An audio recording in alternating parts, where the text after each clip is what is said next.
propuesta para conocer un poco sobre los temas que nos preocupan en los estudios del lenguaje. Como señala Graciela Reyes en su libro, yo soy muy de libro en papel y tengo acá todos los libritos posibles en el ABC de la pragmática, uno de los libros de esta colección de arcolibros. Somos nosotros los que nos comunicamos, no nuestros mensajes. Y por eso puede decirse que la pragmática trata de nosotros, los hablantes. Primero vamos a hacer una pequeña introducción entonces con algunas zonas de interés que ha tenido la pragmática a lo largo del tiempo y después vamos a ir enfocándonos poco a poco en algunas cuestiones más problemáticas para finalizar en un tema, como bien presentó Gabriela Comisaña, en el que me dedico a investigar, que tiene que ver con el discurso digital, simplemente para problematizar toda la perspectiva teórica de la pragmática y sus adecuaciones a un nuevo fenómeno que quizás no es tan nuevo porque lleva 30 años, pero para el terreno de la investigación sigue siendo muy problemático encontrar las categorías teóricas que efectivamente puedan dar cuenta de los fenómenos que encontramos en las prácticas comunicativas de los hablantes. Vamos a ver si podemos hacer bien esto de pasar las diapositivas. No, ahí vamos. Un segundo que acomodo esto, porque si los veo a ustedes, bien. Entonces, para empezar, vamos a ver algunos problemas con los que nos enfrentamos, tanto los hablantes, las personas concretas que utilizamos la lengua, como los lingüistas. Eso son problemas comunes que vamos a ir viendo de manera enfocada.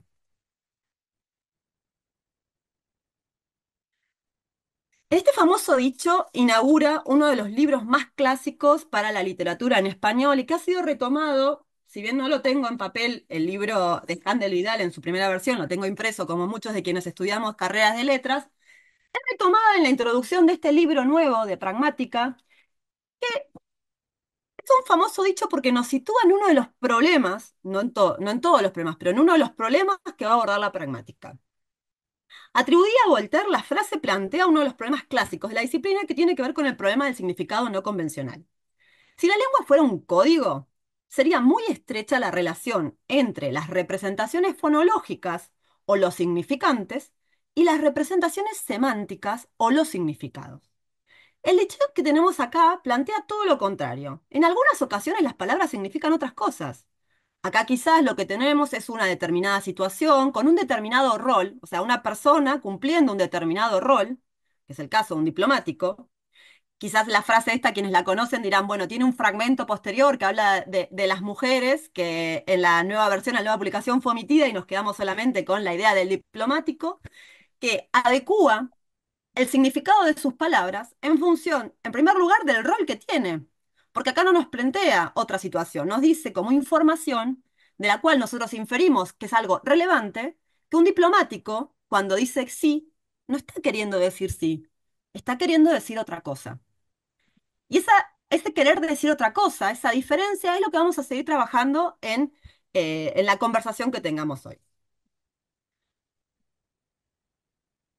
Este ejemplo lo plantea entonces en este libro, que es del 2021, el de Pragmática, que sacó la editorial Acal, que dice, al final, lo que pasa acá es cuando la gente usa el lenguaje. Y así como al pasar nos vamos a meter en uno de los problemas que tiene que ver justamente con el uso efectivo del lenguaje por hablantes. El interés por el uso del lenguaje no es de dominio exclusivo de la actualidad, y su origen se remonta hace más de 2000 años.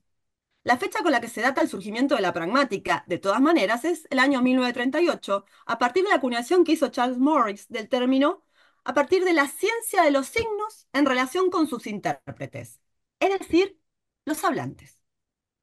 En esta tricotomía que plantea Morris, separa la pragmática y la diferencia de la sintaxis, las relaciones que hay entre los signos, y la semántica, que es la relación entre las palabras y lo que designan. Más tarde, el término es utilizado por lógicos como Carnap. Como perspectiva, como disciplina, ¿sí? Porque hay autores que van por un lado, autores que van por el otro, que lo ubican en diferente relación respecto a otras formas de estudiar la lengua. Según se asuma la pragmática en función de un nivel más para pensar la lengua, o una forma de mirar los fenómenos lingüísticos, vamos a empezar a pensar en este primer intento sistematizar los significados de los hablantes. ¿Qué sucede cuando nos comunicamos? ¿Qué pasa con las palabras? Cuando se cambia algo con eso que se quiere decir. o se dice algo diferente. ¿Qué hace la gente cuando usa el lenguaje? Esa es la pregunta con la que Jeff Verschueren inaugura su libro para entender la pragmática, que es una de las apartaciones más sistemáticas en torno a qué elementos van entrando en juego, incluyendo una perspectiva interaccional, para ir comprendiendo de qué manera usamos el lenguaje. ¿Sí? ¿Y qué hacemos cuando usamos el lenguaje? Y la idea de hacer, quizás para quienes leyeron algo de pragmática, les resuena un poquito la idea de Austin, para ir nombrando algunas cosas que pueden haber visto quienes son de la carrera o vinculados con los estudios. Bien, ahora venimos con el problema nuevo de pasar la diapositiva. Si no, no nos vemos. Esta es la tapa de la primera edición del libro de Scandel Vidal, donde se recupera esta frase y que, como les digo, si bien el libro este es del 93 y no me falla la memoria, 30 años después, cuando se publica este nuevo compendio, que es un volumen excelente sobre la pragmática, se vuelve a recuperar como frase introductoria de uno de los problemas principales de los estudios. Ahí está, se me salteó lo que quería decir. Bueno, vamos a ver otro ejemplo más. Vamos a empezar a pensar en qué indicios tenemos para comprender los enunciados, es decir, unidades lingüísticas en contexto. Claro, pero a este ejemplo, ¿qué le falta? El contexto. Entonces, vamos a pensar eso mismo a partir de esta imagen. Semánticamente, la pregunta indaga sobre si el interlocutor puede o no puede, si tiene facultades para prender la luz. ¿Está facultado para desplazarse y prender el interruptor? ¿Puede pararse y hacerlo? ¿O es una luz que se prende sola?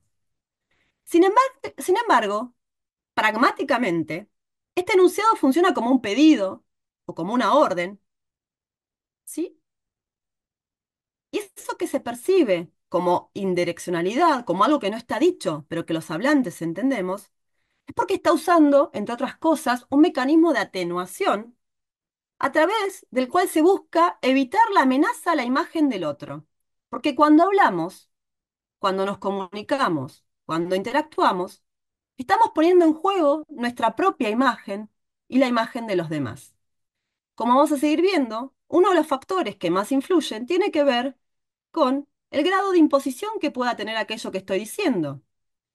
Para no imponerme, si no estoy facultado para imponerme, voy a utilizar un montón de mecanismos que la lengua tiene, algunos de ellos a partir de, en vez de hacer una afirmación, hago una pregunta, o podría haber dicho, ¿podrías prender la luz? ¿Podrías apagar la luz? Podría ser una pregunta distinta en la que lo que se solicite sea, apaga la luz, por favor. Hay un montón de mecanismos que tenemos y que sabemos utilizar, y esto es otro concepto que hay que incluir, que todo lo que estamos hablando acá son reflexiones que los hablantes hacemos permanentemente. Solo el contexto nos permite inferir el verdadero significado de lo que se está transmitiendo, lo que se está diciendo. Siempre hay una diferencia entre lo dicho y lo transmitido, entre lo que se dice y lo que se entiende, y lo que se infiere. Acá tenemos dos ejemplos más o menos en el mismo orden. Ok, no es gracias, fue sin querer, no es perdona. Y yo también no es te quiero. Hablemos bien. Y este del Minion, que resulta muy interesante, que no lo alcanzo a ver todo porque están las cosas de Zoom, pero que dice, mi jefe me ha dicho que tengas un buen día, así que me fui. No sé si alguien quiere hacer algún comentario de estos ejemplos. No sé si la vez anterior usaron micrófono, pero si quieren interrumpir para comentar, para ver qué les pasa, bienvenidos sean a eso. ¿Cómo puede ser que si mi jefe me dijo que tenga un buen día, me fui a mi casa? ¿Cuál podría haber sido la otra interpretación?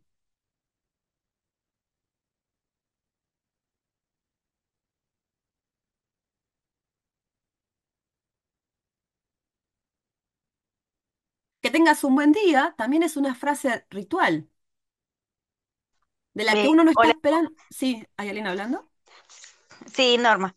Norma me llamo. Ahí tengo la cámara apagada, si no se me va la batería rápido del celular, por eso. No hay problema, no hay problema.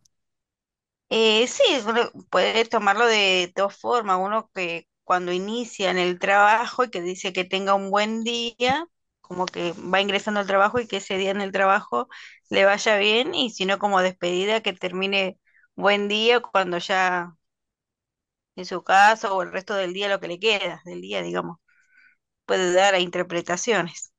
Esas, Supongo yo, no sé. esas interpretaciones, a veces quizás esto que sí, qué sé yo, no, es que como hablante, permanentemente vamos buscando claves de contextualización, pistas que haya ahí que nos permita comprender la intención que hay por detrás de eso que está dicho, ¿sí? Esa diferencia entre lo dicho y lo transmitido. Para que yo interprete que me tengo que ir porque me dijo que tengas un buen día, tiene que haber habido algún tono, alguna forma de expresar o una intención de mi parte, porque también esto es una cosa re interesante de la pragmática. No es solamente la intención o aquello que está queriendo decir quien dice, sino también aquello que está pensando que dice quién está escuchando, el interlocutor, la otra persona que está, entre comillas, interpretando eso que se está diciendo. Es sumamente complejo, pero sin embargo, como hablantes, lo resolvemos bastante bien. Y esto es un punto muy interesante, porque quizás el título es claves para, no sé si tenemos claves que podamos decir.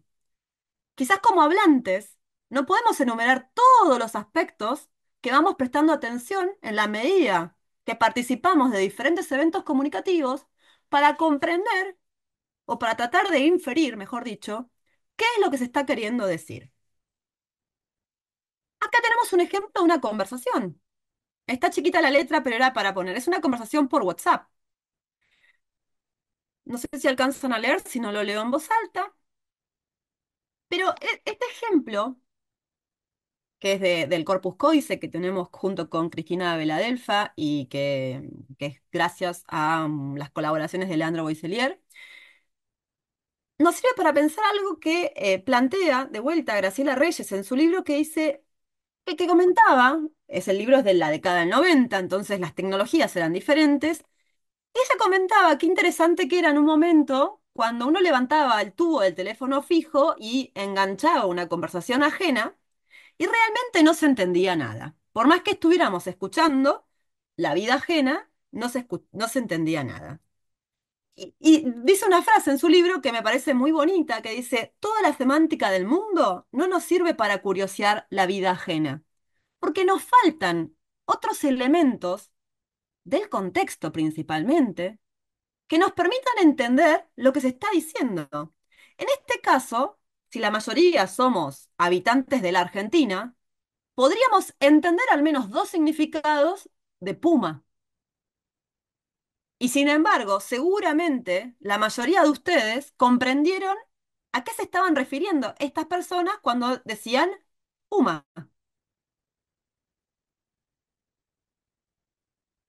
¿Qué es puma acá en este contexto?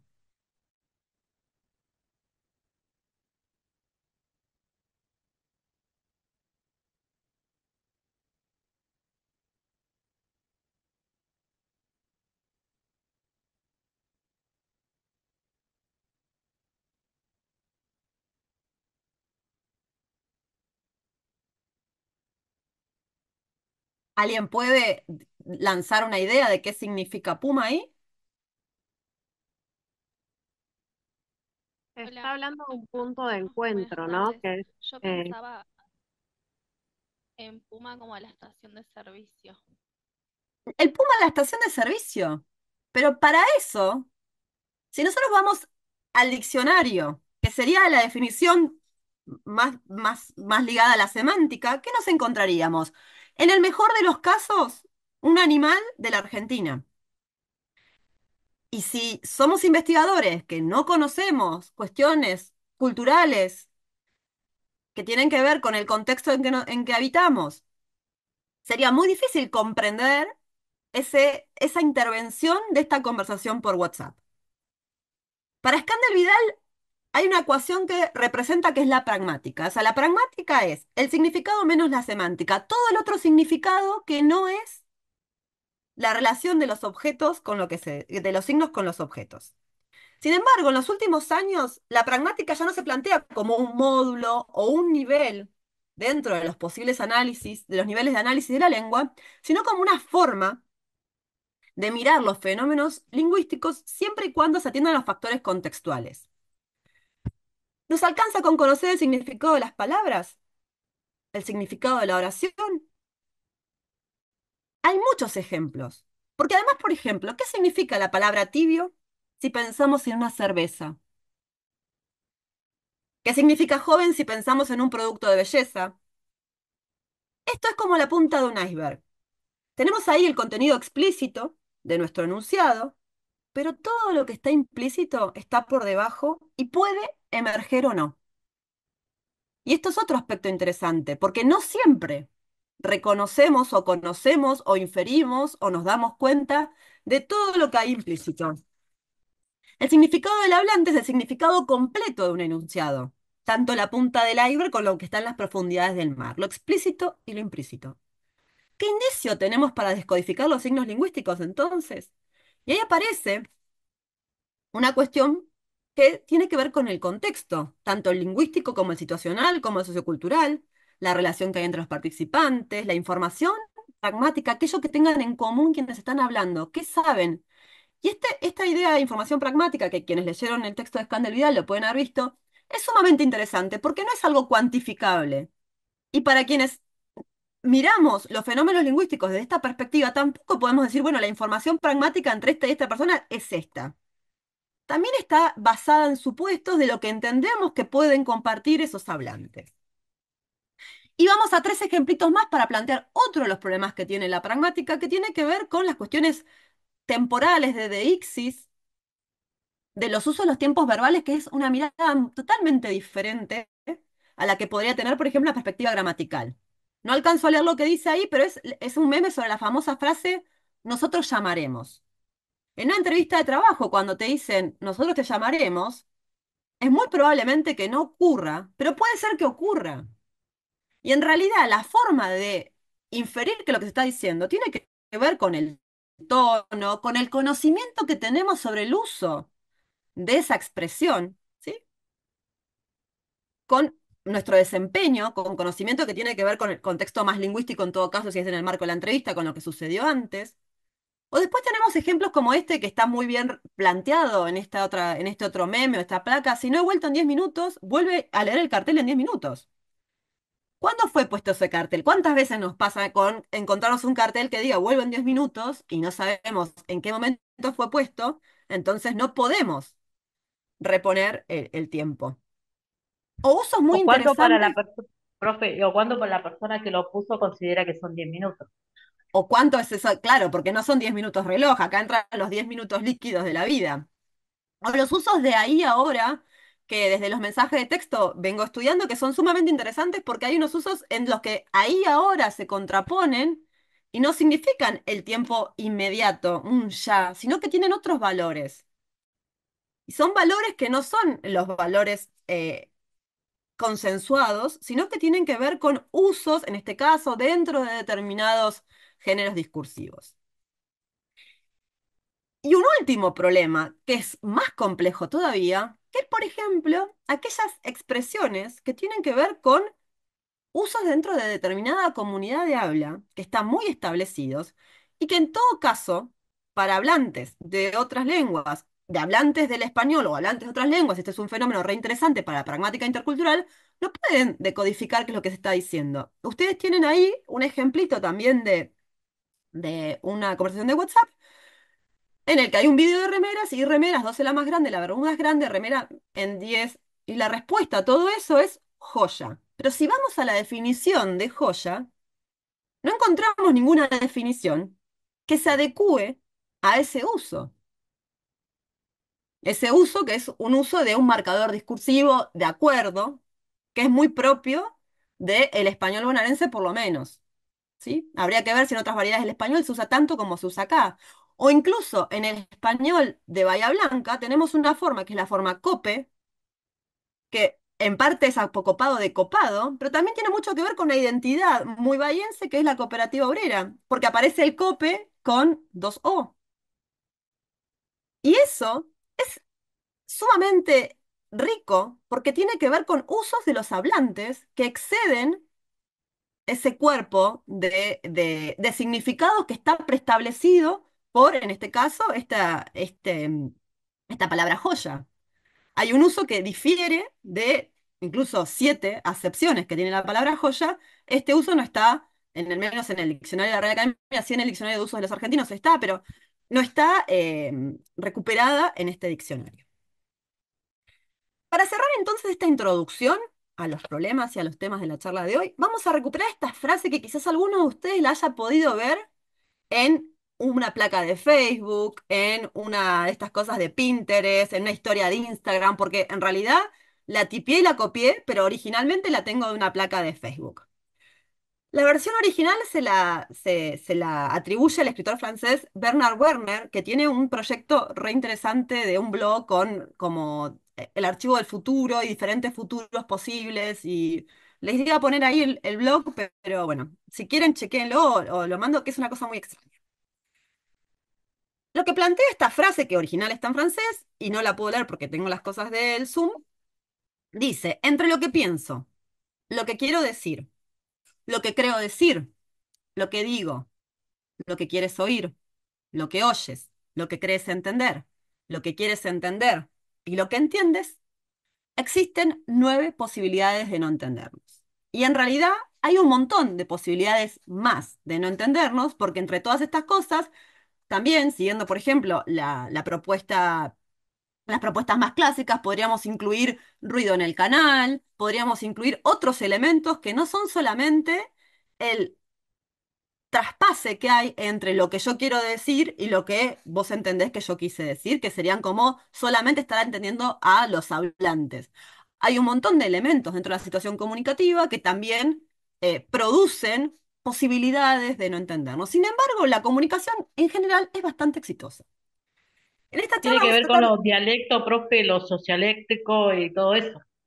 También eso. eso entra colateralmente, pero en realidad tiene que ver con qué manera nos comunicamos. Comunicarnos no es pasar información de una persona, de una cabeza, de un cerebro a otra. Comunicarnos es una cosa sumamente compleja porque entra en juego lo que se quiere decir, todo el contenido que está no transmitido, implícito en eso que se quiere decir, la posibilidad de recuperar a partir de inferencias cuál es la intención comunicativa de quien está hablando, pero al mismo tiempo negociar esas agendas de quienes están participando del intercambio. Porque no es que el hablante que inicia la conversación tiene un propósito comunicativo y ahí se acaba la cuestión. Eso se va negociando en función de las pistas que me va dando mi interlocutor para ir viendo cómo se desarrolla ese intercambio. Y acá entra algo que va a ir emergiendo colateralmente, pero no lo planteamos como tema central, porque es un tema en sí mismo que tiene que ver con la gestión de los vínculos entre los hablantes, que anteriormente era más como campo de la cortesía y la descortesía, hoy se habla más de gestión de los vínculos, pero que tiene que ver con todo esto, porque no es que yo tengo una intención comunicativa y voy y se la transmito explícita e implícitamente a mi interlocutor. Eso se negocia en el marco del intercambio. Y en todo caso, voy haciendo idas y vueltas para ir manteniendo o no aquello que quiero decir. Entonces, vamos a tratar de pensar en aspectos básicos que estudia la pragmática, que atraviesan nuestra cotidianeidad y que de manera muy interesante, como vimos en las placas, como estamos viendo a partir de esta placa que también circuló, son aspectos problematizados por los propios hablantes. Muchos de las charlas o de los congresos, muchas veces, muchos fenómenos pragmáticos vienen ilustrados a partir de fenómenos que los propios hablantes ponen en evidencia a partir de reflexiones que hacen en las redes sociales sobre problemas que tienen en la comunicación. Sin embargo, repito, la comunicación en términos generales funciona relativamente bien. Bien, entonces, no estoy pudiendo pasar de diapositiva, no sé por qué. Ahí. Bien, entonces. El tema, uno de los temas centrales de la charla de hoy tiene que ver con la pragmática. Pero quizás el título debería ser Pragmáticas, porque no hay coincidencia plena entre todas las formas de entender esta mirada como disciplina o como perspectiva, pero además, por la inherente interdisciplinaridad que tiene la pragmática, lo que encontramos es que hay diferentes vertientes de la pragmática que, en convivencia con otras disciplinas lingüísticas o no lingüísticas, van analizando diferentes fenómenos. Entonces, partimos de una problematización de cómo funciona la lengua, que incluye el contexto como elemento básico, que entiende que hay mucho de lo que sucede que no está dicho por las palabras, que no es solamente el significado de las palabras, y que en todo caso lo que se va haciendo, se van recortando diferentes objetos de estudio que se engloban bajo esta perspectiva pragmática. Retomando entonces uno de los textos que en la cátedra lo van a ver seguramente y que es central para los estudios desde el español, porque ha sido uno de los textos inaugurales, la propuesta que hace Escándalo Vidal es que hay una teoría general del lenguaje, pensándolo desde como venimos conversando, debería responder a estas preguntas. ¿Cómo es posible que lo que decimos y lo que queremos decir puedan no coincidir? Y vamos a ver un ejemplo concreto de esto más adelante. ¿Cómo es posible que a pesar de todo nos sigamos entendiendo? ¿Qué parte de lo que entendemos depende del significado de las palabras que usamos? ¿Qué parte depende de otra cosa? ¿De qué otra cosa? Y esa gran pregunta del final, que es la más pequeña, es quizás la más difícil de responder. Porque como les dije hace un momento, no es que tenemos un listado de depende de A, B, C. La cantidad de elementos de los que depende son tantos que es maravilloso que al final igualmente nos entendamos. La pragmática cognitiva tiene un montón de respuestas a esto que tiene que ver con el esfuerzo cognitivo y realmente, si bien es un área muy interesante, la charla de hoy va por otro área que es más social, más de la pragmática sociocultural, que lo responde desde otro lugar, justamente pensando en cómo cada comunidad va desarrollando ciertos indicios, ciertas formas y ciertos acuerdos parciales sobre cómo ir entendiéndonos. Pero de todas maneras, ni una, ni otra, ni ninguna de las disciplinas pragmáticas puede responder quizás de manera total a todos los elementos que entran, porque dependen, de nuevo, de cada vez que la lengua se usa, qué mecanismos los hablantes emplean para ir dando indicios de qué parte del significado no está en las palabras y está en otro lado. Somos los hablantes los que damos esos indicios de manera intencional muchas veces, o no tanto, como vamos a ver ahora. O sea, las preguntas estas que sugiere Scandel Vidal resuenan gran parte de los interrogantes sobre cómo hay una parte de este significado que logramos comunicar que no depende de las palabras en tanto código, ¿no? Por recuperar lo que habíamos estado conversando. Hay mecanismos en los que hay una complejidad de lo que se va diciendo, en los que el contexto seguramente es quien nos da la respuesta sobre todo lo que entra para comprender esto, ¿no? De qué otras cosas es el contexto. Entre las diferentes perspectivas, algunas más cognitivas, que estudian los procesos mentales que ocurren mientras estamos comprendiéndonos, nos interesan a nosotros particularmente aquellas que atienden a modo en que a través de la lengua se reflejan y se reproducen relaciones sociales, cuestiones de ideología, cómo a veces estamos usando el lenguaje para gestionar los vínculos, como decíamos, para referir a cuestiones identitarias. Entonces, la pragmática, a partir de responder a estas preguntas, se va a interesar para pensar entre la diferencia entre lo dicho y lo transmitido, entre lo que quiso decir el hablante y lo que el oyente entiende que quiso decir el hablante. Las relaciones sociales que se reflejan en esas elecciones lingüísticas que van haciendo los hablantes. La pragmática, para muchos autores, ha sido considerada una suerte de tacho de basura de todo lo que no entraba en otros aspectos de la lingüística, termina en la pragmática. misma Graciela Reyes lo refiere en su libro, o un libro de pragmalingüística de Jebel Lange lo plantea igual como un problema, ¿no? Bueno, es como parece el tacho de basura de la lingüística. Todo lo que no puede ser analizado por otras disciplinas, por otros niveles de lengua, cae en este espacio que es el análisis pragmático. Esos podrían ser los motivos para entender la necesidad, pero no los objetivos, como dice Levinson. Sin embargo, la realidad se nos interpone. Cuando aparece un malentendido, una práctica habitual, novedosa, hay reflexiones que la gente va haciendo que nos dan cuenta de que hay mecanismos que quizás se pueden explicitar. Entonces, teórica, metodológica y analíticamente, los lingüistas y los filósofos del lenguaje han ido atendiendo a fenómenos que se agrupan dentro de la pragmática. Algunos mirándolos de una mirada más global, otros mirándolos de una mirada más local de determinados fenómenos particulares.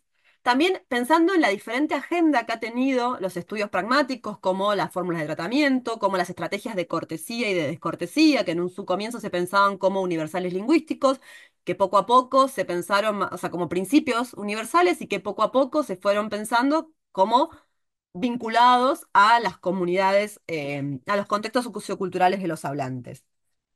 En todos los casos estamos hablando de el uso de la lengua. En este sentido, la pragmática, siguiendo a la perspectiva de Scandel Vidal, atiende a unos conceptos básicos mínimos para comprender este uso del lenguaje. ¿Sí? Cada vez que se usa la lengua, aparecen al menos estos elementos, porque acá estamos haciendo algo muy simplificado de dos hablantes que están interactuando, pueden ser más. Hay otros elementos que lo plantea en otro gráfico muy conocido, este que habla de la información pragmática, que también está la cuestión del canal y otros elementos, pero son los elementos básicos o mínimos sobre los que tenemos que empezar a reponer información para comprender qué sucede. Entonces, por parte de los componentes, ella los divide en materiales e inmateriales. Tenemos algunos que son las personas que interactúan, el enunciado propiamente dicho, aquello que se dijo, a quién está dirigido y el contexto en el que está sucediendo. Y por otro lado, en aquellos que son inmateriales, o sea, que tienen como otro soporte, están la información pragmática, que es esto que les decía. Son aquellas porciones de conocimiento que se pueden o no reponer, que a veces sabemos cuánto sabe el otro, a veces no sabemos y lo vamos monitoreando a lo largo del intercambio, la intención comunicativa, que no siempre se hace explícita, muchas veces no está explicitada y es propio del mismo proceso de comunicación ir infiriendo qué es lo que se está diciendo. Les voy a poner un ejemplo que para mí es muy útil para entender esto de la información pragmática compartida. Muchas veces, cuando vamos a otro lugar, a otra ciudad o a otro, a veces simplemente con pequeños desplazamientos que salen de nuestro lugar habitual, cuando tenemos que referirnos a algo, tenemos que dar explicación sobre, no sé, bueno, yo no soy de acá, yo soy de Bahía Blanca, no sé cómo se llama la plaza del centro de Viedma.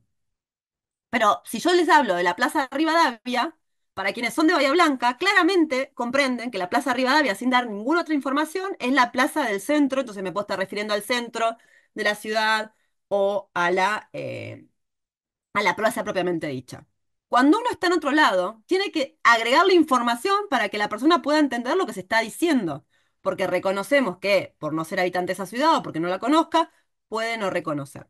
La información pragmática a veces se solicita ampliar en el sentido de que son elementos que se pueden compartir, que podemos suponer que el otro conoce, pero no siempre sabemos hasta qué punto el otro recuerda, conoce, sabe lo que está diciendo. Entonces son parcelas que en algún punto están superpuestas, pero no están totalmente superpuestas. Y de vuelta, como todo en la comunicación es terreno de negociación, eso también es terreno de la negociación entre los participantes. Dentro de la idea de contexto, Graciela Reyes plantea estas tres opciones de contexto. El lingüístico, que tiene que ver con justamente lo que se dijo antes y lo que se va a decir después. El citacional, cuestiones que tienen que ver con el contorno inmediato, y este es un aspecto súper interesante para los estudios del discurso digital, porque el contexto situacional no es uno solo, como sería en la conversación cara a cara, sino que hay diferentes contextos que se están superponiendo y que al mismo tiempo están generando uno nuevo, que es aquel del canal comunicativo. Nosotros en este momento estamos cada cual en diferentes lugares y estamos todos participando de un mismo intercambio, pero ese conjunto de datos accesible a los participantes no es idéntico para todos, porque si bien estamos compartiendo sincrónicamente este espacio interaccional, hay algo que puede estar sucediendo en sus contornos inmediatos al que no tenemos acceso los participantes que estamos en este contorno, en este espacio interaccional, que puede producir algo en este intercambio. Y después, un aspecto súper interesante que ha sido una línea muy productiva dentro de la pragmática, que tiene que ver con el contexto sociocultural, porque la investigación pragmática ha dado cuenta de qué manera muchos de los valores y creencias que cada comunidad sociocultural le otorga a determinados elementos son claves fundamentales para comprender lo que está sucediendo. Entonces, como investigadores, no solamente tenemos que analizar el uso, sino a través de diferentes instrumentos, recuperar ese conjunto de valores y creencias que tiene la comunidad para comprender cómo está sucediendo, qué está sucediendo en un determinado intercambio, de qué manera se comprende aquello que quizás desde nuestra mirada de investigadores hacia los datos decimos, bueno, acá hay un problema, cuando para la comunidad ese uso no es tal. Y ahora vamos a ver ejemplos concretos de esto. Y en términos como más de definiciones, al final lo que nos encontramos es que lo que los hablantes hacemos permanentemente es realizar elecciones lingüísticas. Esta es la perspectiva de Verschueren, y como les dije, es este librito que es del 2002, es bastante viejo, de la editorial Gredos, en la versión en español claramente, que se llama Para entender la pragmática, que plantea que los hablantes nos la pasamos haciendo elecciones lingüísticas, pero hace unas aclaraciones que son fundamentales para comprender esto. Nosotros hacemos elecciones en cualquier nivel de la lengua, ¿sí? Hacemos elecciones que también tienen que ver con estrategias. Y las estrategias pragmáticas son una excelente manera de mirar todos los usos estratégicos que vamos haciendo. Porque no es que elegimos formas sueltas, lo hacemos de manera estratégica, utilizando los recursos que la lengua nos provee, que nos proveen otros elementos que no son la lengua, como los elementos no verbales, o los recursos multimodales, si estamos en la interacción digital, que nos permiten establecer nuestras estrategias para conseguir nuestros propósitos, y ese es nuestro objetivo. Punto que a mí me resulta sumamente interesante de esta propuesta de Verschueren es que esas elecciones no son del todo conscientes, son más o menos conscientes. Que esto no siempre aparece de manera tan explícita en los estudios sobre la pragmática. Damos por sentado que los hablantes eligen formas dentro de los recursos que le provee la lengua de manera consciente cuando hay mucha información que transmitimos de manera inconsciente y hay elecciones que no están hechas de manera consciente, sino que tiene que ver con que muchas veces se espera que digamos determinadas cosas en determinado momento. La elección es una obligación. Entre elegir silencio o elegir hablar, estamos eligiendo. Y ambas cosas tienen significado. Y después algunos aspectos más que no nos vamos a centrar. Pero en resumen, Berchuras plantea que todo el tiempo estamos eligiendo en función de las alternativas que nos da la lengua y que lo vamos adaptando y negociando a lo largo del intercambio comunicativo. Esta perspectiva es muy útil para entender lo que va sucediendo a lo largo de la conversación, porque no es que son elecciones que están dadas de antemano, sino que se van dando en la medida del intercambio, negociando, adaptando a las condiciones que tiene cada intercambio en sí, y esas elecciones se dan en todos los niveles, porque incluso a la hora de establecer un intercambio, hacemos una elección inicial que es, bueno, ¿de qué manera vamos a hablar? ¿No? Si yo tengo diferentes alternativas, que esto es interesante, yo elijo entre alternativas posibles. Si quiero hablar con Gabriela, puedo llamarla por teléfono, puedo acercarme a su clase, puedo mandarle un correo electrónico, y ya eso es una elección que va a predeterminar las siguientes, pero que no van a predeterminarse de manera no reversible o no negociable. O sea, siempre se pueden ir negociando esas elecciones. Los objetos de estudio de la pragmática entonces tienen que ver con los usos regulares, yo lo pongo entre comillas, porque al final no es que se está buscando usos regulares, a veces son fenómenos que no son regulares y por eso son interesantes, pero que tienen que ver con cómo guían los procesos de interpretación. Y entonces, en ese sentido, nos metemos en un punto que es el lenguaje como instrumento de la comunicación y entran ahí en juego algunos autores muy clásicos como Paul Grice con el principio de cooperación, o bueno, o la cuestión de los actos de habla que ahora vamos a ver, que tienen que ver con elementos fundamentales de la perspectiva pragmática. A Gray lo que le interesa es el significado intencional, interpretar lo que los otros te dicen para reconocer esa intención comunicativa.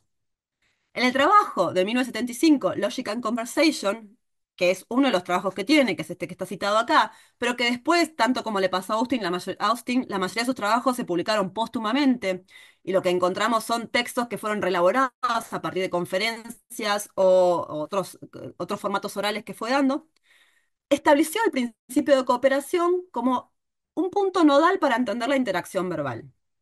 ¿Por qué? Porque según Grice, las intervenciones en una conversación deben ser coherentes y relacionadas, y de esa manera uno puede recuperar aquello que está implícito. En ese sentido, ahora vamos a ver un poquito más esto del principio de cooperación, pero se parte de la idea de que todas las contribuciones que están hechas en una conversación son, si lo vamos a la teoría de relevancia, son relevantes, pero si no, están abonando a esta idea de estamos cooperando, ¿sí? Sin irnos a los términos técnicos, lo que se supone es que siempre hay algo que se está implicando en todas las intervenciones que hacemos. Y voy a hacer un paréntesis. Esto es muy interesante, por ejemplo, cuando analizamos el uso de los stickers, porque hay muchos stickers que parecen que no tienen ningún tipo de significado en una determinada conversación. Y ahí es donde entra de vuelta esta idea de la gestión de los vínculos, porque quizás no hay un significado que esté queriendo transmitirse, sino una forma de mostrar que el canal de comunicación está abierto, que el vínculo sigue estando activo, que nos estamos intercambiando otros elementos, ¿no? Como un intercambio de regalos, como un intercambio de afecto, que se transmite a través de los stickers. Entonces, para una conversación en la que uno mira, bueno, ¿qué es lo que se está queriendo decir acá? ¿Hay algo que se está diciendo? Quizás no es que se está diciendo, sino que tiene que ver con cómo se está gestionando los vínculos a través de la conversación. Entonces,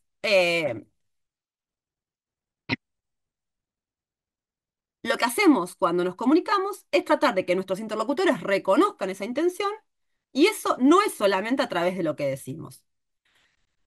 Ahora nos metemos en otro de los problemas o de los campos más fértiles para entender todos estos problemas, que tiene que ver con el análisis de la conversación como objeto, porque venimos hablando de la conversación, pero bueno, no son términos equivalentes. Sin embargo, la conversación ha sido uno de los géneros más productivos para los estudios pragmáticos, porque muchos de los fenómenos que se analizan ocurren en las conversaciones.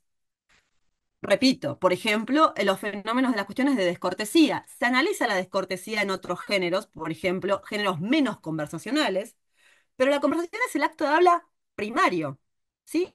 Es la forma básica de relacionarnos. Entonces, pensando en cómo los cimientos del uso del lenguaje son parte del interés pragmático, la conversación claramente es el lugar al que vamos a ir a mirar mucho de los fenómenos que ahí ocurren. La conversación coloquial fue definida, el libro es del 2019, pero yo no les puedo, o sea, es el que tengo en papel, pero la versión original es bastante antigua. Se define de esta manera una conversación coloquial: una interlocución en presencia o conversación cara a cara, inmediata, actual, aquí y ahora, con toma de turno no predeterminada, es decir, que se intercambian los papeles de entre los hablantes sin que eso esté dado anticipadamente, como podría haber sido en esta conferencia cuando Gabriela dijo, bueno, te toca hablar a vos, y eso no es una conversación. Eso lo aleja de la conversación porque había una toma de turnos predeterminada.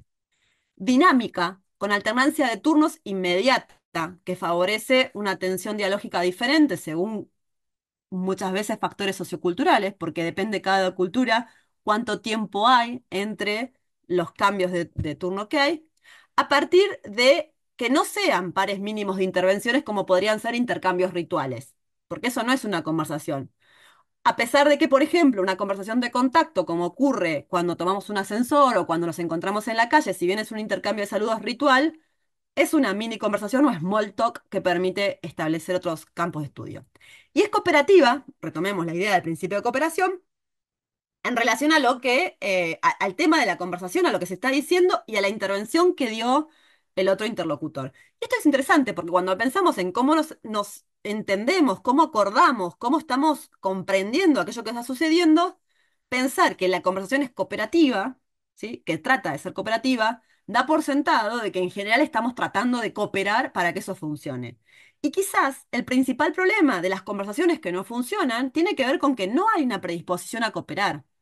Al incumplirse el principio de cooperación, que es la base de todo lo que vamos diciendo, en realidad no hay intenciones de conversar. Y lo que sucede es que la intención es justamente la ruptura de esa conversación. Entonces, todo lo que digamos después no va a tener sentido porque hay una intención que tiene que ver con no favorecer la conversación que necesariamente tiene que ser cooperativa. ¿Qué nos pasa entonces ahora cuando queremos aplicar toda esa idea de conversación a otro género más contemporáneo, como es el del discurso de WhatsApp, por ejemplo, que para los hablantes, y esto es importante, porque no es que como investigadores decimos vamos a decir que esto es una conversación, entonces agarro las categorías teóricas que tengo y las meto a presión en los datos que tengo. La gente, nosotros, todos, hablamos de esto como conversar por WhatsApp. Entonces, si para nosotros es conversar por WhatsApp, tenemos que hacer el esfuerzo para comprender de qué manera esto es una conversación. Y en ese sentido, claramente fallan algunas de las, representaciones que vimos recién de cómo era la conversación, pero no todas. Porque si bien no es una interlocución en presencia, las conversaciones propiamente dichas tienen cierta sincronicidad o idea de continuidad en el tiempo. Entonces, si bien no están en presencia, están compartiendo de alguna manera un espacio, un aquí y ahora comunicativo como es el chat de WhatsApp.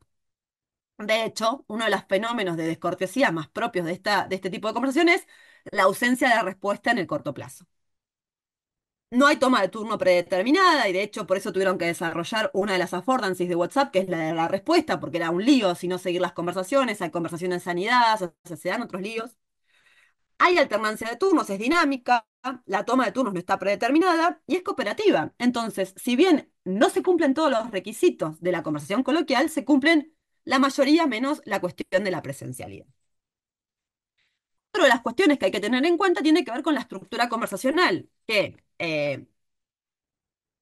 desde el análisis de la conversación, y bueno, en este caso la propuesta de Van Dijk, lo que se trata de pensar es cómo se dan esas conversaciones, porque hay espacios en los que se dan determinados elementos de manera frecuente y otros en los que se discute sobre el objeto de la conversación. Entonces, esta estructura la voy a pasar muy rápidamente, pero para que tuvieran en cuenta de que la conversación suele estar organizada a partir de una estructura, a partir de la preparación, bueno, los términos de llamado como hey, la preparación, hola, ¿cómo estás? La apertura propiamente dicha, la orientación sobre el tema de la conversación y puede volverse recursiva en función de cuántos objetos de conversación haya, instancias de cierre y instancias de terminación de la conversación. A esto tenemos que meterle otras unidades para análisis de la conversación, como los pares de adyacencia, como las intervenciones que vienen ahí, que no van a cuento de hoy, pero sí que nos permiten... ¿Hay alguien que está hablando? Pero sí, pero sí que nos van a servir tener como una idea básica de que esta es la estructura, que a partir de esta estructura general se van dando diferentes turnos e intervenciones, a turno como la toma de la palabra, intervenciones como los enunciados que van surgiendo, que van organizando esta conversación. Cada uno de estos pares de adyacencia que se pueden establecer, por ejemplo, en la apertura, como serían hola, hola, la fórmula de saludo que se van juntando, es porque hay formas que están de manera preferida. Hay pares como la pregunta con la respuesta que son lo preferido, pero a veces la pregunta no tiene una respuesta, tiene otra cosa. Qué complejo que parece todo esto y al mismo tiempo qué simple que lo hacemos cuando conversamos. Respecto a la idea del acuerdo, tenemos también que pensar de qué manera estos elementos en los enunciados se van dando a partir de actos de inicio que son previos a la expresión de acuerdo Y la expresión de acuerdo claramente tiene que estar en respuesta a algo que se dijo previamente. No vamos a encontrar acuerdo en algo que no se dijo previamente. Entonces, el punto de la expresión de acuerdo es enunciados de respuesta. Hay categorías teóricas que se superponen y en todo caso, si lo pensamos de los pares de adyacencia, podemos decir, bueno, en realidad son, en función de las intervenciones, son intervenciones siempre reactivas las que manifiestan acuerdo o desacuerdo, que es un poco lo que se está planteando acá con estos autores. Y después tenemos otro aspecto para mencionar que tiene que ver con el de los actos de habla, propiamente dicho, que son las unidades sobre las que se suelen estudiar estas cuestiones. Los actos de habla son un tema que de por sí es un tema súper, o sea, que lo podemos mirar desde muchos lugares y que al final muchas disciplinas los usan como unidades de análisis. Este planteo es el de Austin, que en 1962 plantea, de vuelta, no necesariamente sus textos, sino lo que va recuperando después ser, que el acto de habla es la unidad básica de la comunicación lingüística. ¿Sí? Hay diferentes formas de organizarlos. Acá tenemos esta es la que propone ser, de asertivos, directivos, compromesivos, expresivos, declarativos, que no interesan tanto, pero que son diferentes unidades sobre las que vamos a ir elaborando. Los actos de habla, entonces, nos permiten pensar cómo estudiar esas unidades dentro de los estudios de los usos de la lengua. O sea, el acto de habla es una unidad que nos permite estudiar. Entonces podemos ir, por ejemplo, a ver de qué manera se realizan los actos de habla de pedido. Pero para comprender esa unidad, tenemos que ver todos los factores que inciden en la forma en la que se establece ese acto de habla. Por ejemplo, Ferguson en 1976 plantea que para estudiar un acto de habla tenemos que pensar no solamente en la forma que tiene en el acto locutivo y locutivo o el efecto que produce lo perlocutivo, sino, por ejemplo, qué dimensiones sociales, qué cuestiones vinculadas con la distancia social que hay entre los participantes, si se ubican en un polo de más jerarquía o de menos jerarquía, interceden. Y ahí es cuando retomamos de vuelta la idea de esto de las elecciones lingüísticas, porque las formas que adquieren esos actos de habla van a tener que ver con elecciones lingüísticas que se hacen tanto en el proceso de producción como de interpretación por parte de los hablantes para que las realizaciones se hagan de esta determinada manera. ¿No? Acá tenemos ejemplos de diferentes actos de habla. Erwin Tripp habla, por ejemplo, del grado de familiaridad que puede haber entre los participantes. No sé, quienes hayan leído el libro de Calzamila y Toussaint Bols dicen la cortesía queda suspendida en los ámbitos familiares, en los ámbitos de en la casa nadie pide, por favor, me pasarías la sal. A pesar de que nos encomendemos a enseñarle a los niñitos de las infancias que hay que hacer corteses pidiendo las cosas. Hay espacios en los que el grado de familiaridad habilita formas determinadas de realización de los actos de habla. Pero no es el grado de familiaridad solamente. De vuelta, aparece el contexto sociocultural como elemento fundamental para comprender esos usos lingüísticos. Y bueno, y Brown y Levinson son los que hablan del poder relativo que hay entre los participantes, la distancia social y el grado de imposición que pueda tener el acto de habla en función de las imágenes de los hablantes como elementos centrales para entender estos actos de habla.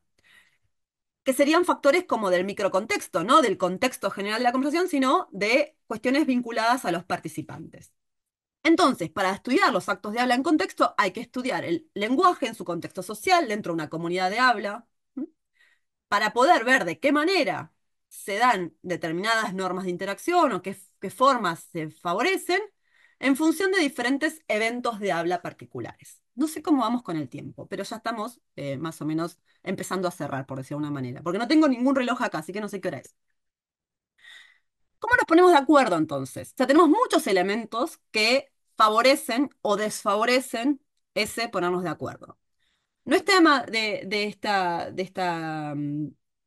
charla hablar de competencia comunicativa ni de competencia pragmática, pero es otra manera de mirarlo, de qué manera los hablantes vamos desarrollando diferentes competencias por participar en diferentes eventos sociales para ir encontrando las mejores estrategias que se adecúen a nuestras intenciones comunicativas, a nuestros propósitos comunicativos, a nuestros deseos comunicativos y que se puedan negociar satisfactoriamente en relación con con los otros interlocutores que estén en ese espacio, en ese evento comunicativo. Porque acá no podemos hablar solamente de qué manera el emisor, o sea, el hablante que está produciendo un determinado enunciado, no lo hace sin tener en cuenta a sus interlocutores y a la información pragmática, al conocimiento mutuo que exista sobre aquellas cosas que suponga que va a pensar el otro, ¿no?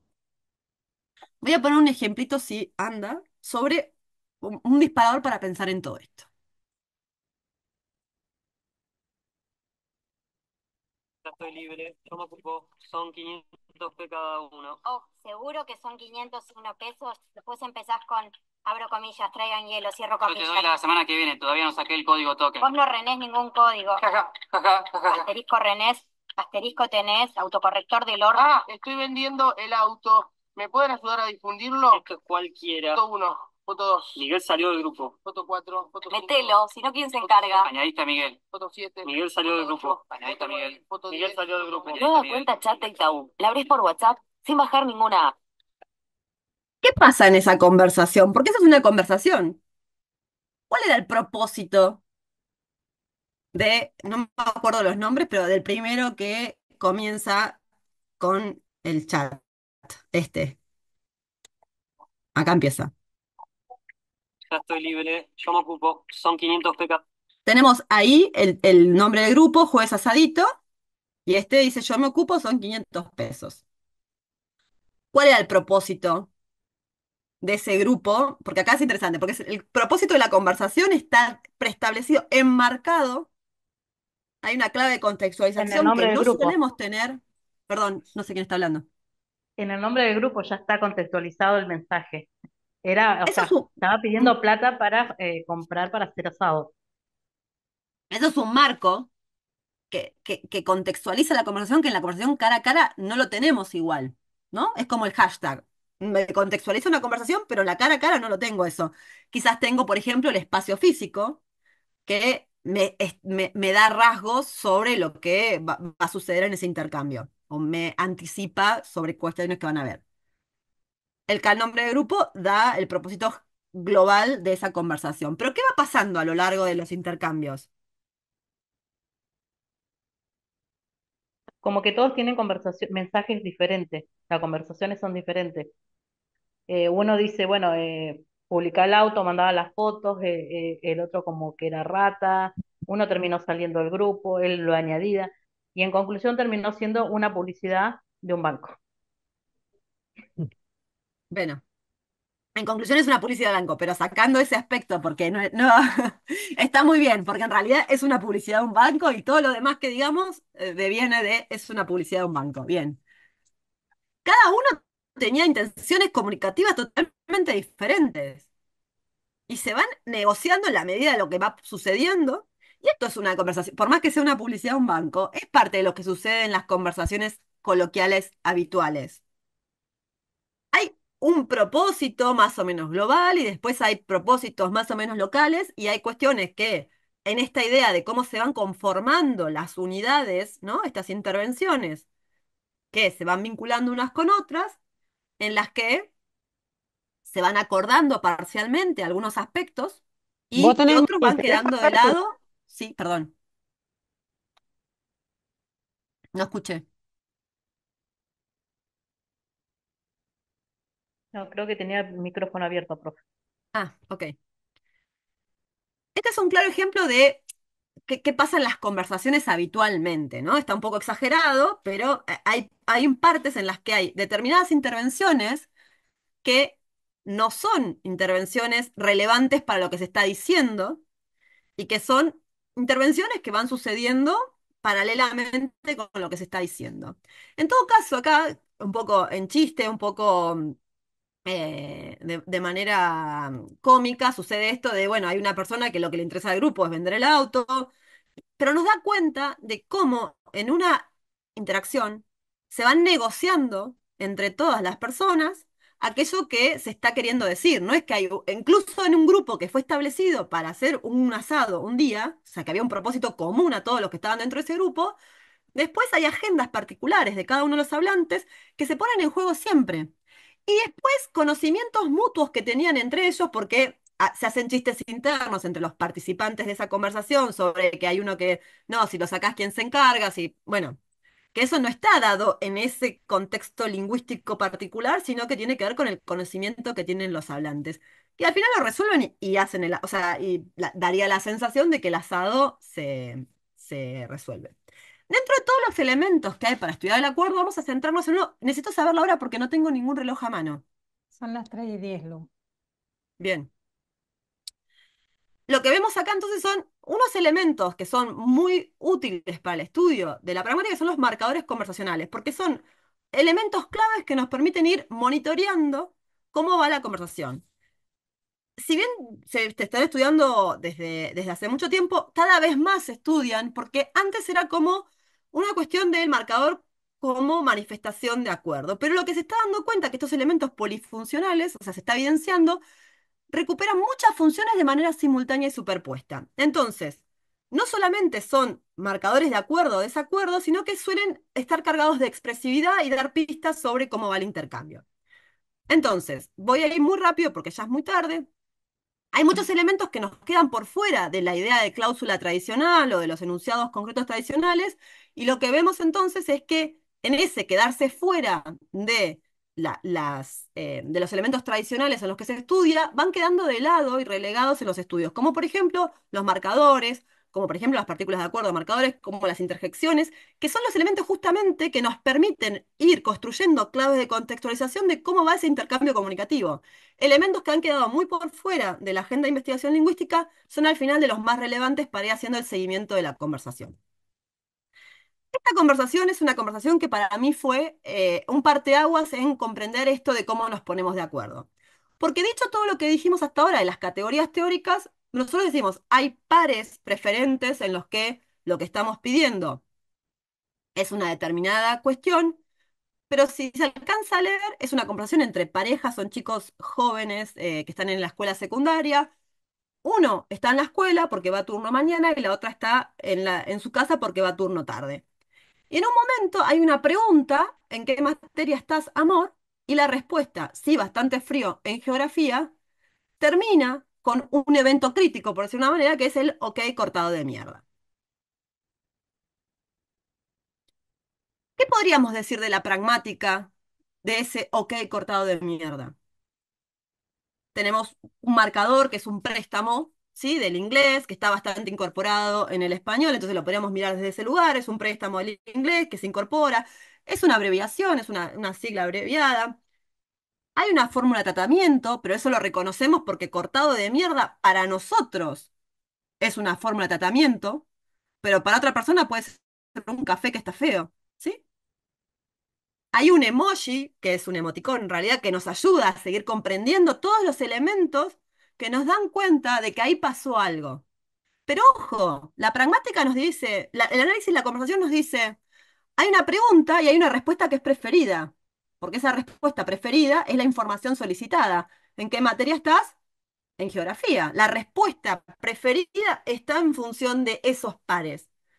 Pero hay un montón de significado que no está puesto ni siquiera en esas categorías de pregunta-respuesta.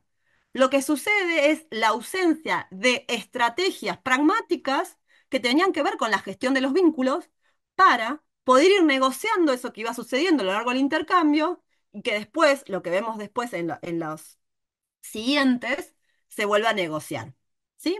Este es un ejemplo muy concreto sobre cómo la mirada pragmática nos permite responder a esta pregunta, porque si no, no tendríamos elementos para decir qué pasó. ¿Qué pasó? Hay ausencia de expresividad, hay ausencia de los elementos que se venían utilizando, como las formas de tratamiento afectuosas de amorcito lindo, etcétera.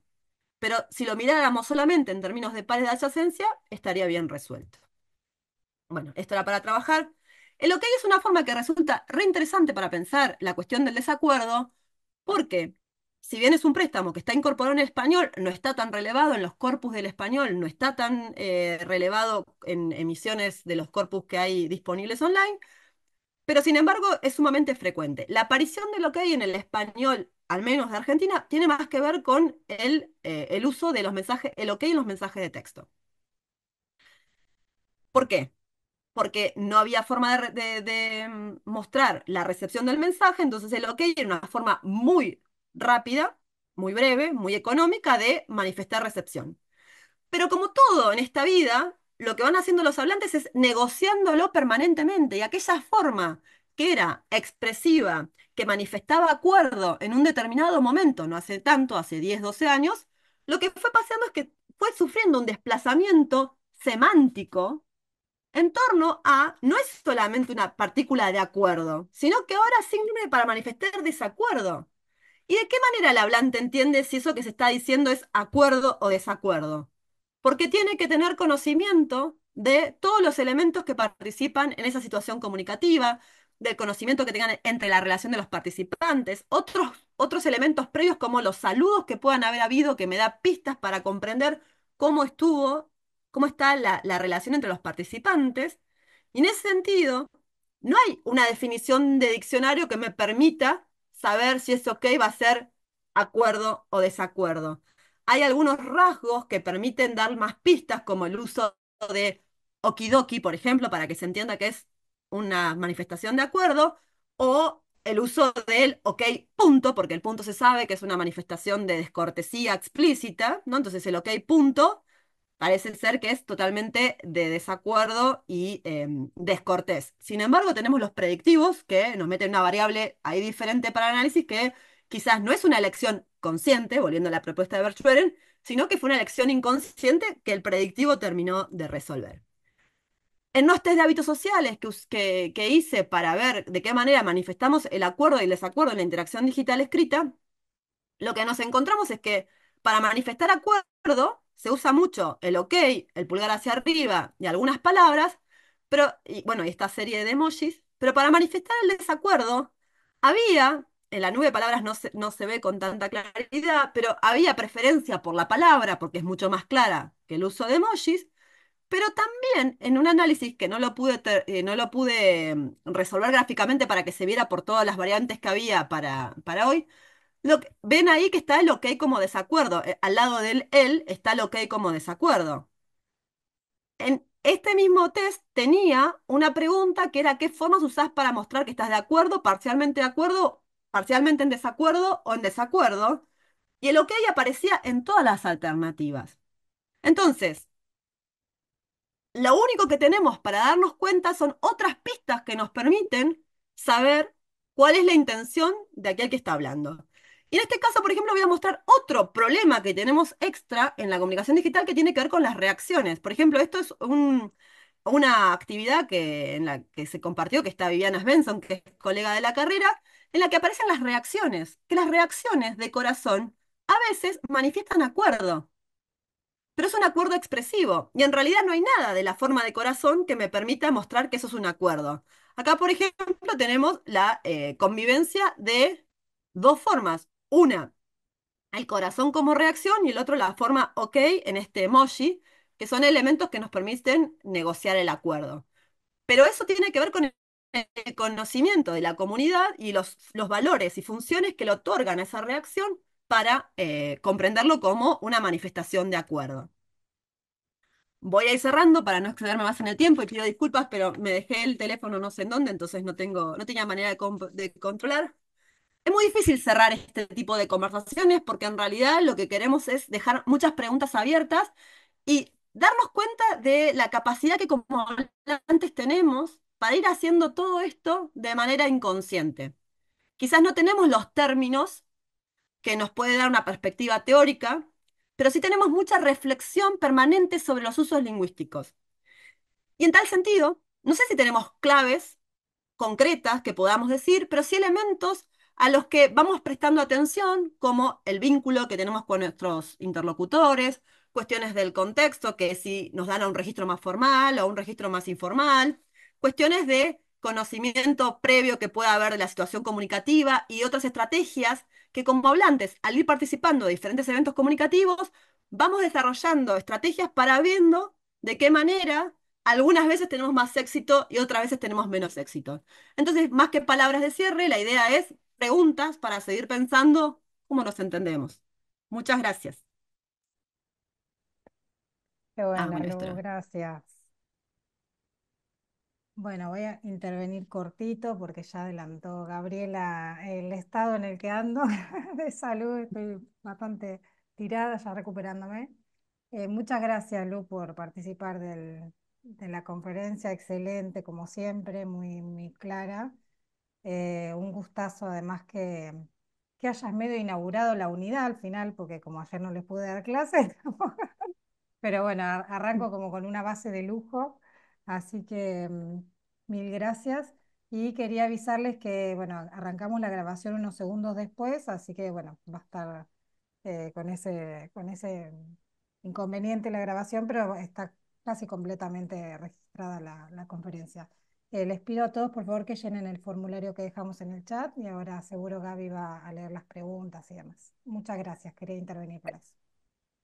Sí, justamente, gracias Lu, gracias Lucía, muy linda la exposición y además, sí, te vienen muchas ideas o expresiones que usamos y es cierto, yo uso muchísimo el OK y puede ser polisémico.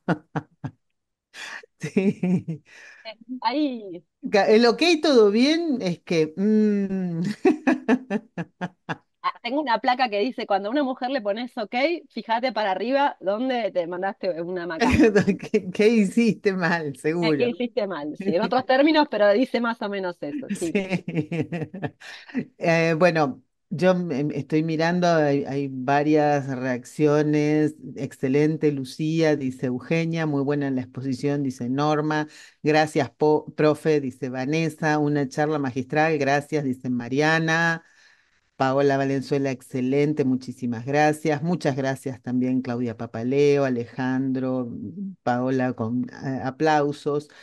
Alexia pregunta si se sube al YouTube. Sí, se va a subir al YouTube del curso con un pedacito menos del principio, pero un poquito. Luciana Maciel, tremenda exposición. Muchas gracias, profe. Muchas gracias, muy buen ciclo de conferencias, dice Eugenia. Marcela también, muchas gracias, muy bueno. Y queremos saber, bueno, si alguien tiene alguna pregunta, algún comentario, alguna reflexión para hacer en estos minutitos que nos quedan hasta el horario pactado para que es las 15:30 cerrar el encuentro.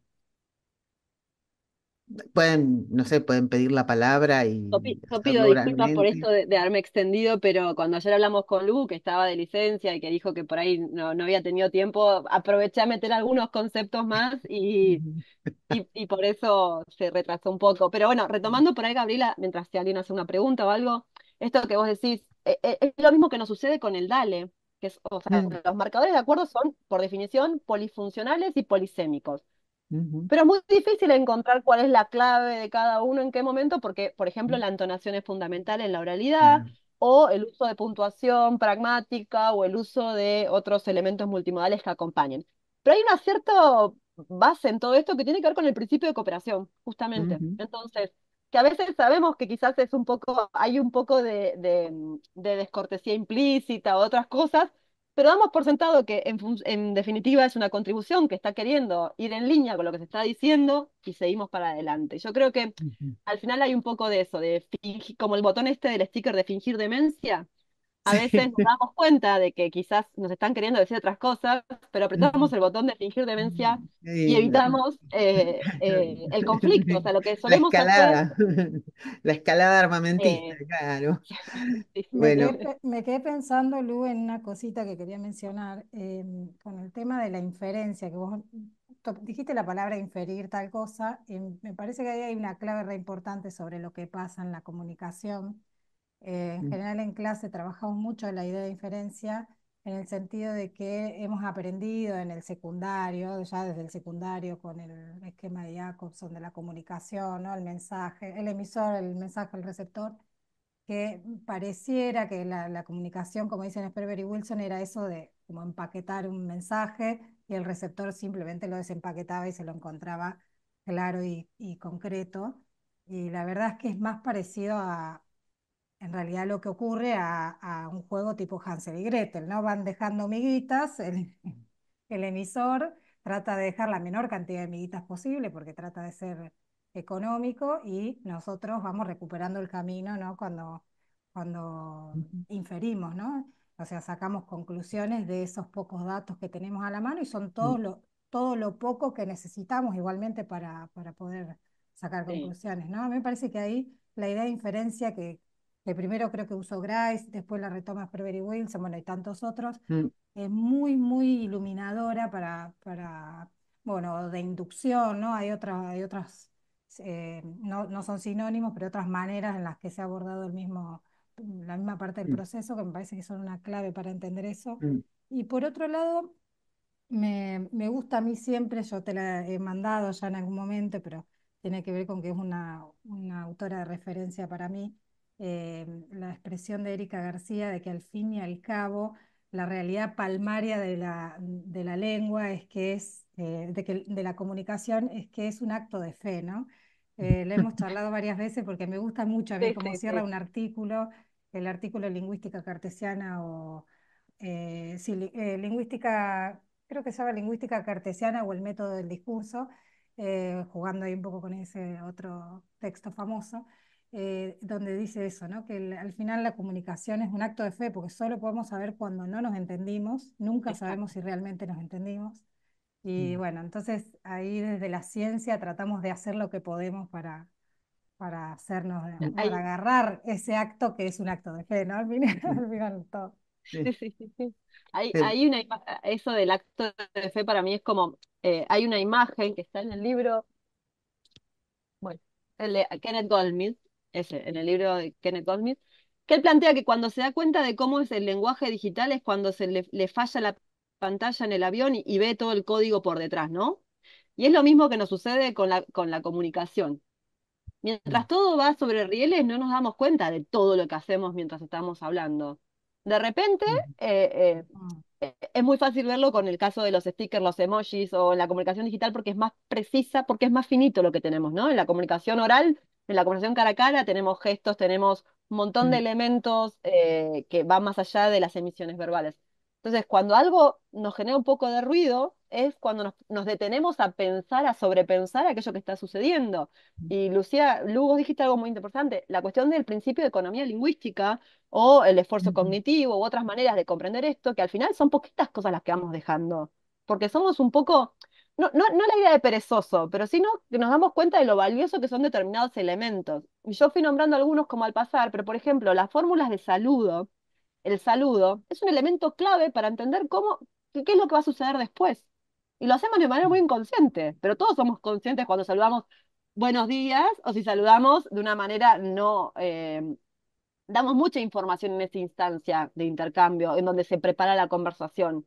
Quizás mm, después, cuando se está conversando y se está dialogando sobre el objeto de la conversación, no se están dando tantas claves sobre cómo estaba el vínculo o sobre lo que se piensa, sobre lo que se va a hablar. Pero en esa instancia ya se dejó sentada la base de lo que va a ir sucediendo después, o lo mismo en las instancias de cierre. mm. Ahí no sé si hay Tengo varios comentarios. mensajitos para leer. Dale. Muy Mira. buena conferencia, muchas gracias, dice Ivo. Jessica, muchas gracias, saludos, muy linda conferencia, súper entendible, nos ayuda un montón, gracias, un gusto. Mica Cabrera también dice, excelente, muchas reflexiones sobre nuestro lenguaje, me llamó la atención todo lo implícito que tienen las palabras. Y le hace pensar, bueno, en todo lo que se nutren las palabras de significado, súper interesante analizar los emojis, stickers y memes que tienen mucho significado cultural. Juanjo también, muchas gracias. Pregunto, cuando no hay intención de comunicar, ¿se puede encontrar elementos semióticos para aquello que no se intenta comunicar? Bueno, no sé si querés responder ahora o leo se van A ver, sumando los voy mensajes, a veo leerla. que, bueno. eh, el tema de los stickers para trabajar en el aula con el enfoque que trae Lucía, muy buena capacitación cuando realizarán otra. Norma, es interesante analizar el uso de los emojis que muchas veces usamos para ahorrar escribir. Muy bueno, excelente, aprendí mucho, dice Paola. Bueno, y Lucía responde, la siguiente conferencia es el 5 de noviembre y diserta la doctora Elvira Arnú. Bien, Ahí le excelente, respondo. gracias, dice Cintia. Ahí leí lo que había puesto Juanjo, que no lo había entendido. Iba muy rápido. No, pero no había entendido si aquello que no se intenta comunicar. Pero ahí la intención, creo que lo pasamos por ahí un poco rápido, pero hay una intención manifiesta de no cooperar. Y esa intención manifiesta de no cooperar implica intervenciones de algún tipo ya sea el silencio, que es una elección lingüística, hacer silencio es una elección. Entre hablar y callar estoy eligiendo, y es una después elijo si hablo, qué digo, cómo lo digo, qué otras cosas le agrego, pero son elecciones que se van dando. Entonces, una primera forma, un primer elemento que tendríamos sería esta cuestión de que si no quiero cooperar, si no tengo intención de cooperar, es callar o utilizar formas que no favorezcan esta idea de la cooperación en la conversación, de la contribución en la cooperación. Después, por ejemplo, lo podemos ver en el caso de la conversación del discurso digital, hay un elemento que es fundamental, que tiene que ver con la aparición de emojis. Los emojis van cerrando la conversación. Si de repente estamos en medio de una conversación en un grupo o lo que fuere y empezamos a poner emoji o sticker, la conversación se está cerrando porque deja de haber intercambio de otro tipo de contenido, ¿no? Otro tipo de elementos, entonces se va cerrando y quizás no había una intención de cerrarla, pero no se usan despedidas, simplemente se empiezan a poner elementos multimodales que cierran la conversación y en algún punto tiene que ver con una intención de no seguir cooperando en la conversación. Es una cooperación que va más llevando avanzando la estructura de la conversación a la terminación de esa conversación. No sé Ujú. si respondí a lo que querías preguntar, Juanjo. Profe, A ver. igual, una consulta, el silencio también no puede ser como una, no llamarlo desinterés, sino verlo también como una atención en cuanto me callo, no, o sea, trato de absorber todo lo que me está enseñando para poder adquirir nuevas herramientas. También puede ser visto de esa manera. El silencio hay que pensarlo también contextualmente. Depende el silencio tiene significado pragmático. Puede ser una marca de respeto, ¿no? En todo caso, si hay silencio por si quiere escuchar, o puede ser una manifestación de no cooperación, de descortesía, porque se está tratando de anular el intercambio comunicativo. Y, Acá, perdón, sí, quería decir, en relación con esto también, a veces el silencio no, pero elegir, qué sé yo, si alguien sabe que sos muy locuaz normalmente y contestás con 4 palabras, también lo puede entender como una, estar cortado, bueno, cortado de mierda, como sí, sí, sí, decía sí. el intercambio, ¿no? Ujú.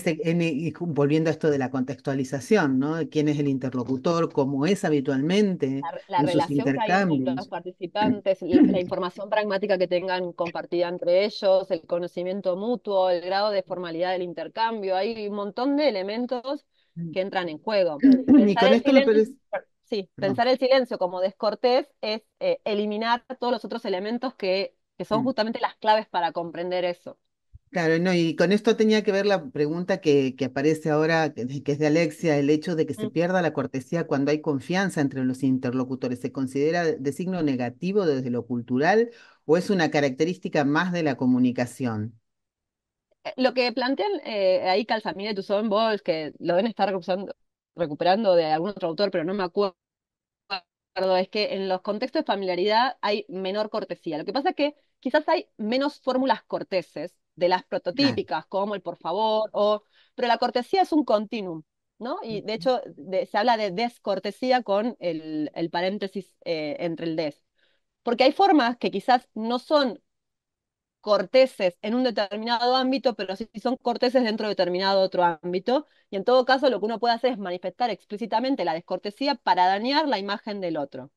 Pero siempre hay formas corteses porque cuando elegimos de qué manera producir un enunciado, por ejemplo, un acto de habla de pedido, puede que no digamos por favor, pero seguramente utilizamos alguna forma de indirección en ese acto de habla que sea una estrategia de cortesía. Y en todo caso, a veces simplemente la cortesía en el ámbito familiar está puesto en el nombre de pila. Mm, Hace 2 semanas estuve con una chica que dice, odio que me llamen Romina porque mi mamá me decía Romina cuando estaba enojada conmigo. claro. Entonces, quizás en el ámbito de la cortesía, en el ámbito de la familia, la cortesía se reduzca a lo apocopado o no del nombre de pila. Pero es una estrategia de cortesía. Es más, creo que en un contexto familiar o de muchas, sí, esto, mucha familiaridad, mucha cercanía, el exceso de fórmulas de cortesía sería descortés.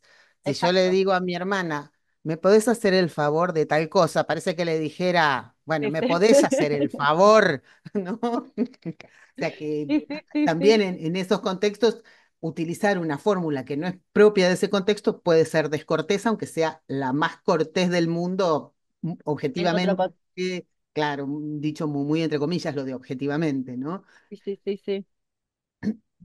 ¿Puedo decir algo? Dice Cristian. Buenas, sí. Sí, Bueno, ante adelante. todo, gracias por la exposición, estuvo muy interesante. Eh, Hablo de Sierra Colorada y quería compartir un pensamiento. Estamos hablando sobre la importancia del contexto eh, en la interpretación que hacemos de los mensajes. Ujú, De ahí el pragmatismo desde la lingüística, ¿cierto? Pero también es importante recordar, y a mí me gusta recordar antes de eso, que más allá de la utilización de las palabras y de la intención comunicativa que tengamos, y también de la importancia del contexto a la hora de interpretar esos mensajes, está bueno recordar a Friedrich Nietzsche, que él nos hablaba de que las palabras no son un elemento concreto y cerrado, sino que son como entidades que están en constante cambio. Y muchas veces en la sociedad olvidamos estas situaciones y intentamos rápidamente interpretar un mensaje creyendo o suponiendo que estamos dándole la misma interpretación a una palabra. Por ejemplo, en la actualidad, una palabra que podríamos analizar es libertad.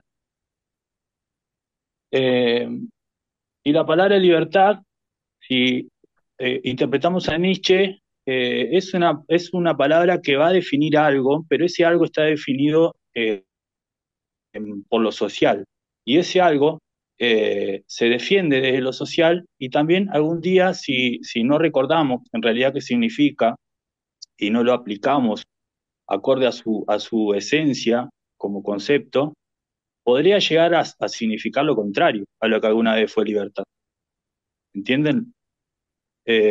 Está bueno entender las palabras y tener en cuenta el contexto para interpretar el mensaje, pero también está bueno recordar que las palabras son elementos vivos y sus significados también, y que no están cerrados más allá de que la Real Academia nos diga que libertad significa determinada situación. Bueno, hay que estar atentos que esa idea de libertad y esa esencia del concepto puede estar cambiando sin darnos cuenta. Nada más, Sí, gracias. gracias, Cristian. Me parece que Lucía hablaba justamente al comienzo de la negociación y creo que en ese negociar también estamos negociando los usos de las palabras. Pero quiero decir algo para ir cerrando también por el horario, que aprovecho tu intervención para invitarlos con insistencia a la conferencia que viene, porque justamente se va a tratar sobre discurso libertario y algo sobre la libertad van a decir. Elvira seguramente va a retomar el concepto de libertad, así que muy atinada la intervención para engancharlos. En realidad yo le pedí que interviniera para que vengan a Esto, la conferencia que esto estaba viene. guionado. Estaba guionado. No, en serio, muchas gracias, muy bueno y el aporte y muy atinado para que nos enganchemos el martes 5. Así que bueno, Bueno, Bueno, por nada, muchas gracias a ustedes. Y también está Derrida por ahí cerquita, que es muy sí, sí, interesante. sí, muy bueno, O Enrique Dussel, claro, gigante. gracias. bueno, gracias a todos, todas los que Bueno, se... Bueno, todavía hay unos cuantos conectados. Bueno, los despedimos hasta la próxima. Muchísimas gracias. gracias. Hasta el martes. Hasta el martes. Gracias. Muchas gracias, Lu. Gracias, Gaby.